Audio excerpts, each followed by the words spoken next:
अदालत को यह लगना चाहिए कि व्यक्ति निर्दोष है, तभी इसको जमानत मिल सकती। ईडी की कोर्ट ने जमानत दिया, यह मान के दिया कि अरविंद केजरीवाल निर्दोष है। जो सुप्रीम कोर्ट का फैसला आया कल, उस फैसले में भी साफ तौर पर कहा गया है कि जांच करने का मकसद, पूछताछ करने का मकसद ये नहीं कि आप किसी को गिरफ्तार करें। और बहुत सारे गंभीर सवाल ईडी के ऊपर उठाए गए। समुचित इलाज नहीं किया गया तो उनके साथ कोई गंभीर घटना जेल के अंदर हो सकती है। रात बिरात अगर इसी प्रकार से 5 बार शुगर डाउन हो चुका है, मैं फिर दोहराना चाहूँगा कि शुगर लेवल के मामले में अगर शुगर 50 से नीचे इस प्रकार जाता है तो कई बार सोते सोते व्यक्ति कोमा में जा सकता है। आज ये महत्वपूर्ण प्रेस वार्ता अरविंद केजरीवाल जी के स्वास्थ्य को लेकर जो हमारी चिंता है, जो हम पहले से आपसे साझा करते रहे हैं, उसको लेके है। और ये अत्यंत गंभीर स्थिति में बात पहुंच रही है, इसलिए इसकी जानकारी आप सबको होना चाहिए।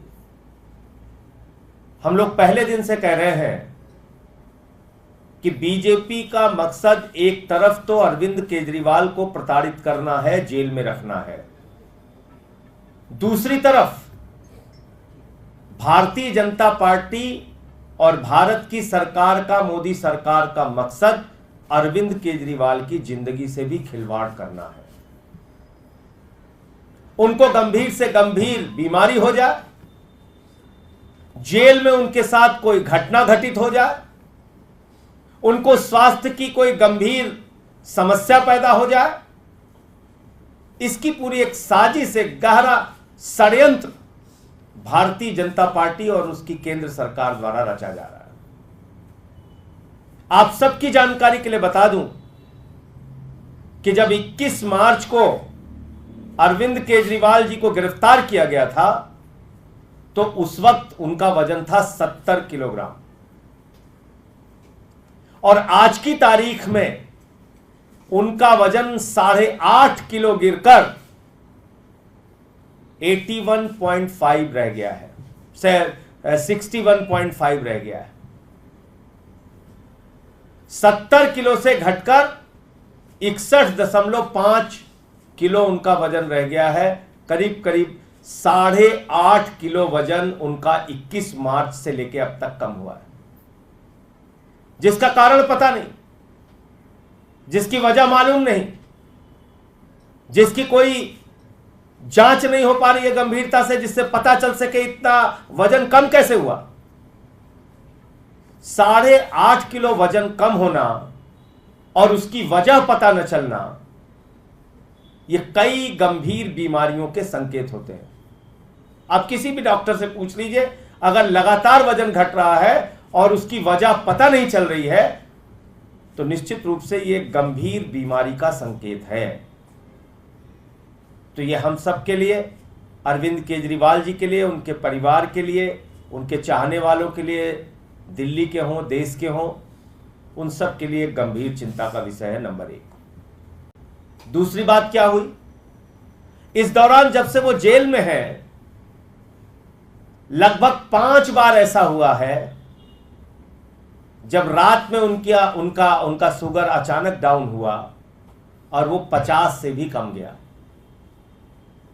50 से भी कम गया शुगर लेवल। और आप जानते हैं कि शुगर बढ़ना तो एक बार आप कंट्रोल कर सकते हैं, अगर शुगर आपका लगातार गिर रहा है और अचानक ऐसे गिर रहा है, सोते समय गिर रहा है, तो कोई भी व्यक्ति कोमा में जा सकता है। यह स्थिति अभी हम लोगों ने देखा था, जब आतिशी का शुगर लेवल 41 पहुंच गया तो डॉक्टरों ने कहा कि ये कोमा में जा सकती है, इनको एडमिट कराइए तुरंत। 50 से नीचे 5 बार दिल्ली के मुख्यमंत्री अरविंद केजरीवाल जी का शुगर लेवल गया, 5 बार।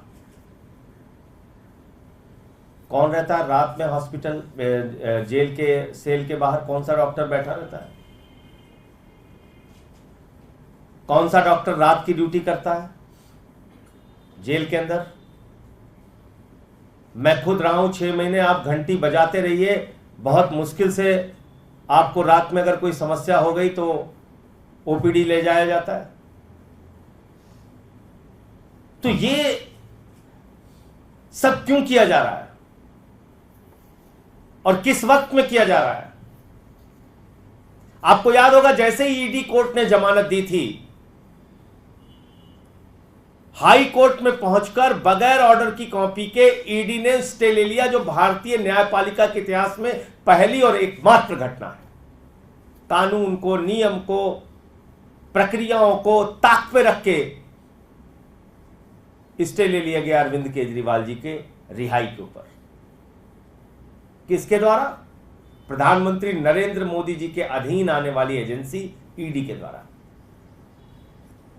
और जब हम लोगों ने कहा कि सुप्रीम कोर्ट से राहत मिल जाएगी और पक्का मिल जाएगी, ऐसा पूरी संभावना लग रही थी, ऐसी पूरी उम्मीद थी, क्योंकि जो सुनवाई के दौरान हम लोगों ने देखा था अदालत का रुख, उससे साफ लग रहा था कि अरविंद केजरीवाल जी को राहत मिलेगी। उससे ठीक पहले सीबीआई का झूठा, मनगढ़ंत, बेबुनियाद केस अरविंद केजरीवाल के खिलाफ बनाया गया। क्यों बनाया गया? उनकी जिंदगी के साथ खिलवाड़ करने के लिए। क्यों बनाया गया? उनके स्वास्थ्य के साथ खिलवाड़ करने के लिए।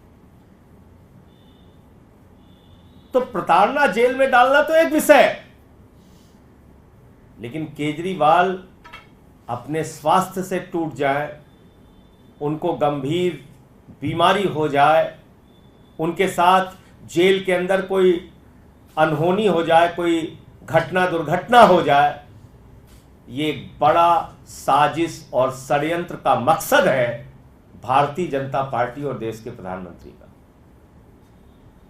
इसलिए माननीय न्यायालय को भी इन बातों का संज्ञान लेना चाहिए।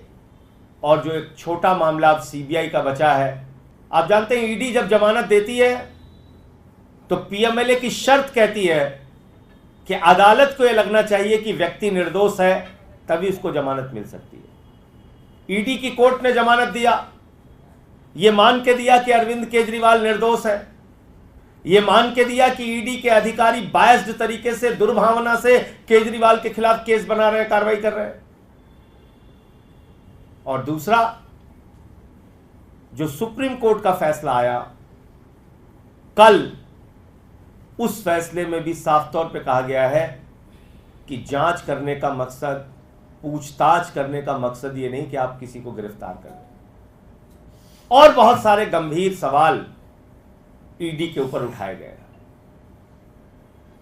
लार्जर बेंच से फैसला आएगा और मुझे पूरी उम्मीद है कि जिस तरह से पीएमएलए का और ईडी का दुरुपयोग सिर्फ और सिर्फ राजनीतिक विरोधियों को गिरफ्तार करने और प्रताड़ित करने के लिए किया जा रहा है, उस पर माननीय सर्वोच्च न्यायालय की जो बड़ी बेंच है, जो गठित होनी है, वो निश्चित रूप से रोक लगाएगी और कोई एक फैसला देगी। लेकिन जो केजरीवाल के स्वास्थ्य की हालत है, आपके माध्यम से देश को पता होना चाहिए कि अगर उनको जल्द ही बाहर निकालकर समुचित इलाज नहीं किया गया तो उनके साथ कोई गंभीर घटना जेल के अंदर हो सकती है। रात बिरात अगर इसी प्रकार से 5 बार शुगर डाउन हो चुका है तो रात बिरात उनके साथ कोई घटना हो सकती है। मैं फिर दोहराना चाहूँगा कि शुगर लेवल के मामले में अगर शुगर 50 से नीचे इस प्रकार जाता है तो कई बार सोते सोते व्यक्ति कोमा में जा सकता है। तो ये बातें थी जो आपसे शेयर करना था, आपको जानकारी देना था कि 21 मार्च से अब तक 8.5 किलो वजन कम हो चुका है। 5 बार उनका रात में सोते वक्त वजन 50, शुगर लेवल 50 से नीचे जा चुका है। अब मुझे पूरी उम्मीद है कि सीबीआई मामले में भी जल्द ही राहत मिलेगी, अरविंद केजरीवाल जी बाहर आएंगे और जो कुछ भी बीजेपी के लोग या देश के प्रधानमंत्री हमारे साथ कर रहे हैं उसका जवाब हम लोग मिलकर देंगे।